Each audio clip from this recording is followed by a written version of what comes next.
Hi friends, ఈ వీడియోలో నేను మీకు సెకండ్ అండ్ థర్డ్ ప్రాబ్లమ్స్ చెప్పబోతున్నాను. సో క్వశ్చన్ చూసినట్లయితే ఒక స్ట్రైట్ లైన్ ఉంది, మనకు y = √3x అనే స్ట్రైట్ లైన్ ఉంది. సో ఆ స్ట్రైట్ లైన్ మీద 2,3 అనే పాయింట్ ఉంది. అలానే ఈ స్ట్రైట్ లైన్ అనేది 2x + 4y - 27 అనే లైన్ని కట్ చేస్తుంది. సో ఈ రెండింటి యొక్క ఇంటర్సెక్టింగ్ పాయింట్ P. ఇప్పుడు మనం ఈ Pకి Qకి మధ్య ఉన్న డిస్టెన్స్ ఎంతో కనిపెట్టాలి, అంటే PQ లెంత్ కనిపెట్టాలి. సో ఇది చూడగానే రెండు పాయింట్స్ రెండింటి మధ్య డిస్టెన్స్ అనగానే మనకు పారామెట్రిక్ ఫామ్ గుర్తొస్తుంది. అందులో ఆర్ అంటే ఏంటి, మనకు మోడ్ ఆర్ అంటే రెండింటి మధ్య డిస్టెన్స్ అంటే పీక్యూ. ఇప్పుడు మనం ఆర్ కనిపెట్టాలన్నమాట. Next x dash y dash అంటే స్ట్రెయిట్ లైన్ మీద ఉన్న పాయింట్. సో 2,3 అనేది x dash y dash. Next మనకు కాస్ తీటా సైన్ తీటా కావాలి, అంటే ఇప్పుడు మనం తీటా ఫైండ్ అవుట్ చేయాలన్నమాట. సో దానికోసం మనం ఈ ఈక్వేషన్ y = mxతో కంపేర్ చేస్తే కనుక, అంటే మనం ఈ రెండు పాయింట్స్ మనకు ఈ లైన్ మీద ఉన్నాయి. సో y = √3xని ఫైండ్ అవుట్ చేస్తున్నాను. m = మనకి √3. మనందరికీ తెలుసు m = tan θ. సో tan 60 = √3 కాబట్టి θ = 60 అన్నమాట. సో ఇప్పుడు మనం x, y పాయింట్స్ కనిపెట్టాలంటే x = ఏంటి, మనకు x dash plus r cos theta. అలానే y ఏంటి, y = y dash plus r sine theta. So x = ఏమవుతుంది, x డాష్ అంటే మనకు 2 ప్లస్ ఆర్ అంటే ఆర్ మనకు తెలియదు, కాస్ తీటా అంటే కాస్ 60, కాస్ 60 అంటే 1/2. సో 2 ప్లస్ r/2 ఇది మనకు x అన్నమాట. అలానే y = y డాష్ అంటే 3 ప్లస్ ఆర్ సైన్ 60 అంటే √3/2. సో 3 ప్లస్ √3r/2 అనేది మనకు y. సో p యొక్క xy కోఆర్డినేట్స్ మనకు వచ్చేసినాయి. ఇదిగోండి, ఇది అన్నమాట. సో p అనే పాయింట్ ఏంటి, మొత్తం ఈ లైన్ మీద ఉంది, ఈ లైన్ మీద ఉంది. సో ఈ రెండు పాయింట్స్ ఈక్వేషన్స్ని ఈ పాయింట్ అనేది సాటిస్ఫై చేస్తుంది. సో ఇప్పుడు మనం ఏం చేద్దామంటే ఈ పాయింట్స్ని ఈ లైన్లో సబ్స్టిట్యూట్ చేద్దాం. 2x + 4y - 27 = 0. So 2 of x అంటే 2 plus r/2 plus 4 of y అంటే 3 ప్లస్ √3r/2 -27 = 0. సో దీన్ని ఇంకా సింప్లిఫై చేస్తే ఇలా వచ్చింది చూడండి. 2 2 = 4. అలానే 2 × r/2 అంటే 2 2 క్యాన్సిల్ r, 4 3 = 12. నెక్స్ట్ 4 × √3/2 అంటే 2 టేబుల్ ఇది 2 టైమ్స్ 2 √3r -27 = 0. దీన్ని ఇంకా సింప్లిఫై చేస్తే మనకి ఎలా వచ్చింది చూడండి. 4 + 12 16, 16 - 27 11, 27 దగ్గర మైనస్ ఉంది కాబట్టి -11. So r + 2 √3r -11 = 0.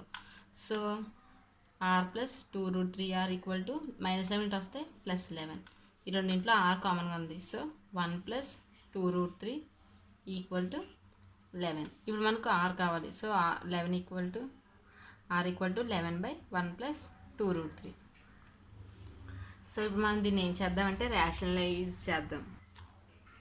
Rationalising denominator అంటే మనం డినామినేటర్లో ఇప్పుడు ఇక్కడ మనం ఇర్రేషనల్ నెంబర్ ఉంది. సో డినామినేటర్లో ఇర్రేషనల్ నెంబర్ లేకుండా చేద్దాం. దానికోసం ఏం చేయాలంటే పైన కింద 1 + 2 √3 ఉంది కదా.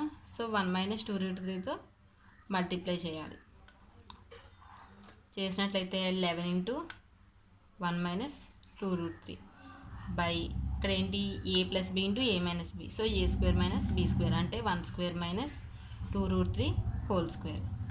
సో 11 ఆఫ్ 1 - 2 √3 బై 1² అంటే 1 మైనస్ 2 √3² అంటే 2² × √3².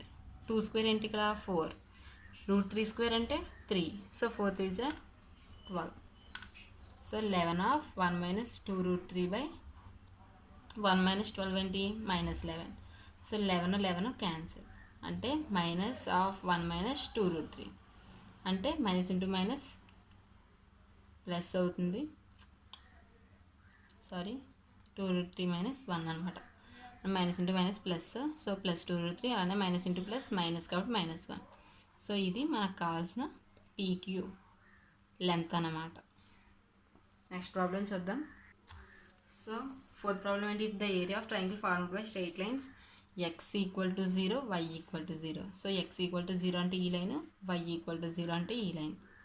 సో ఈ లైన్స్ అలానే ఇక్కడ మనకు 3x plus 4y equal to a అనే లైన్తో ఒక ట్రయాంగిల్ ఫామ్ అయింది. అంటే ఈ ట్రయాంగిల్ ఎలా ఫామ్ అయింది ఎలా అనమాట. సో దీని యొక్క ఏరియా 6. సో ఇప్పుడు మనం ఏ వాల్యూ కనుక్కోవాలి. సో ఏరియా ఫార్ములా ఏంటి, half into base into height equal to 6. ఇప్పుడు దీన్ని ఏ బి అనుకుంటే కనుక బేస్ అనేది ఏంటి, ఇక్కడ మనకు హాఫ్ ఇంటూ బేస్ అంటే ఓఏ, అలానే హైట్ అంటే ఓబి. సో ఇప్పుడు మనం ఓఏ ఓబి కనిపెట్టాలి. ముందు దానికోసం మనం ఎక్స్ అండ్ వై ఇంటర్సెప్ట్స్ కనుక్కుందాం. So 3x plus 4y equal to a, ఈ లైన్ ఉంది కదా, ఈ లైన్ యొక్క ఎక్స్ ఇంటర్సెప్ట్ ఇది, వై ఇంటర్సెప్ట్ ఇది. ఎక్స్ ఇంటర్సెప్ట్ అంటే ఏంటి, ఎక్స్ యాక్సిస్ని ఈ లైన్ వెళ్ళి ఎక్కడ ఇంటర్సెప్ట్ చేస్తుందో అది x intercept. So x intercept కనుక్కోవాలంటే మనం y ఈక్వల్ టు 0 పెట్టుకోవాలి.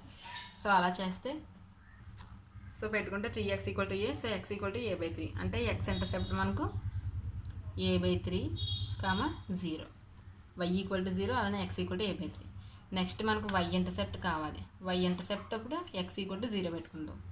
అలా పెట్టుకుంటే కనుక ఎలా వచ్చింది మనకు, సో ఇది 0 కాబట్టి 4y equal to 0, y equal to a/4. So మనకు 0, a/4 అనేది y ఇంటర్సెప్ట్. సో మనకు తెలుసు ఇందులో ఫస్ట్ అంటే ఏంటి, perpendicular distance from y axis అంటే ఈ డిస్టెన్స్ ఓఏ అనేది మనకు a/3. నెక్స్ట్ ఏంటి, perpendicular distance from x axis, ఇది ఆల్రెడీ x యాక్సిస్ పైన ఉంది కాబట్టి దీని డిస్టెన్స్ అనేది 0. నెక్స్ట్ ఇదేంటి, perpendicular distance from y axis, so 0, ఇది ఆల్రెడీ y యాక్సిస్ మీద ఉంది కాబట్టి. Next perpendicular distance from x axis, so ఈ డిస్టెన్స్ ఏంటి మనకు a/4 అనమాట. సో మనకు ఓఏ ఓబి వచ్చేసింది హాఫ్ ఇంటూ ఓఏ అంటే a/3 into a/4 equal to 6. ఏజే 6 కదా, half base into height equal to 6 అనమాట. So a² by 2 3 6, 6 4 24 equal to 6. So a² equal to 6 into 24. So A equal to ఏమవుతుంది, 6 into 24 అంటే 144. So A equal to square root of 144 అంటే 12. So ఏ యొక్క value 12 అనమాట.